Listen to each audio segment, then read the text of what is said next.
Hello, Leo, Sun, Moon, Rising, and Venus signs. Kamusta kayo? Sana po nasa mabuti kayong kalagayan. Welcome back po sa Star Tarot. Kung bago kayo dito, welcome din kayo. Thank you for your support. I truly appreciate it. God bless you all, Leo. Paunang mensahe ninyo, we have the energy of the dagger. Sabi dito, there is fear, worries, and tense situations na maaaring nai-experience ninyo sa ngayon. So, merong mga takot and pag-aalala. At this is a negative energy. No? This is negative emotions. Kaya mas magandang i-transmute ninyo ito into something positive. Kasi 'di ba, like attracts like. That is the law of attraction. Kaya kung ano yung pinoproject ninyong energy, yun din ang babalik sa inyo. Diba? So, if you are going to feel more of fear, of worries, of tension, yan din ang maa-attract ninyo. More of that. Kaya, as much as possible, dun tayo sa kung ano ang positibo. Okay? Transmute na natin ito. Gawa na natin ng paraan na mawala to para walang katapat nito, no, na positibo doon tayo. Para mas marami pang positibo, good things, positive things, ang maa-attract natin, ang dadating sa atin. Okay? We have lightning, control your anger, or you will be sorry. Okay? Kontrolin ninyo ang galit. Okay? Kontrolin ninyo ang galit. Kasi you never know kung ano ang paparating. 'Di ba? Hindi natin alam kung ano ang pwede ninyong magawa, no? Out of galit. Kaya, as much as possible, wag na nating gawin ito. As much as possible, wag na nating wag na nating tawag dito, wag na nating i-entertain yung strong emotion na anger, no? Instead, kapag alam natin na nandoon na tayo sa puntong pwede tayo magalit, let's just step back from that, no?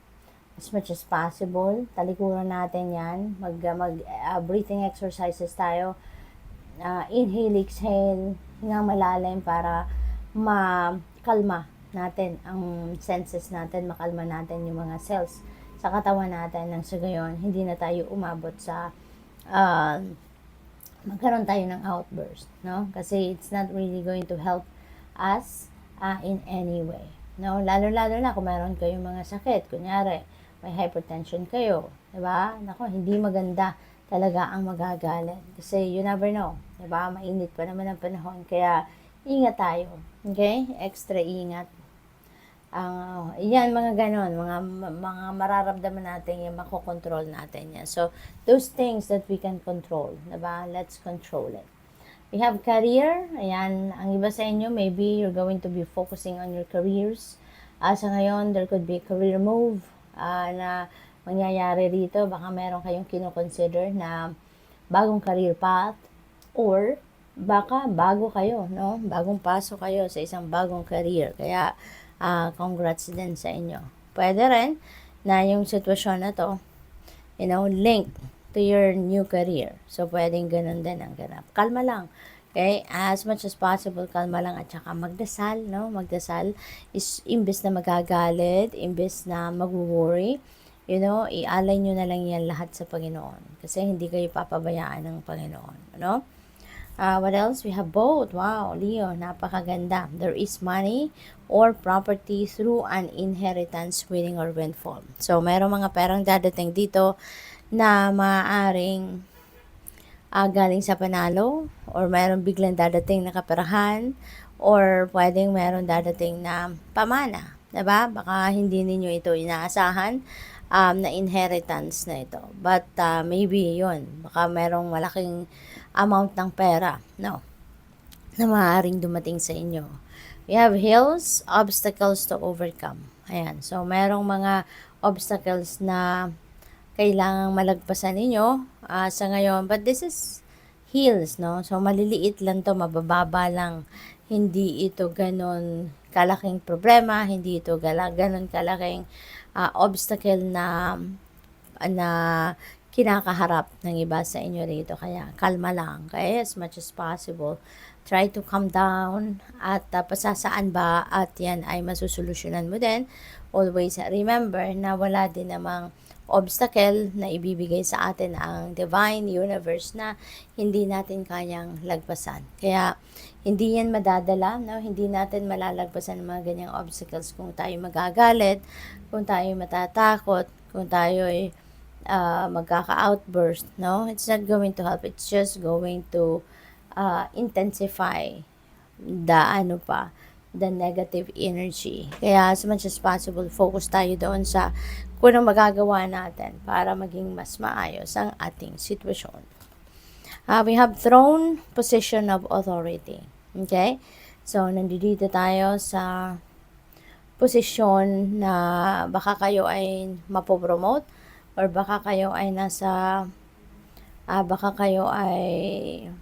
posisyon na of authority. Pwede rin na dati na kayong manager, baka dati na kayong CEO, baka dati na kayong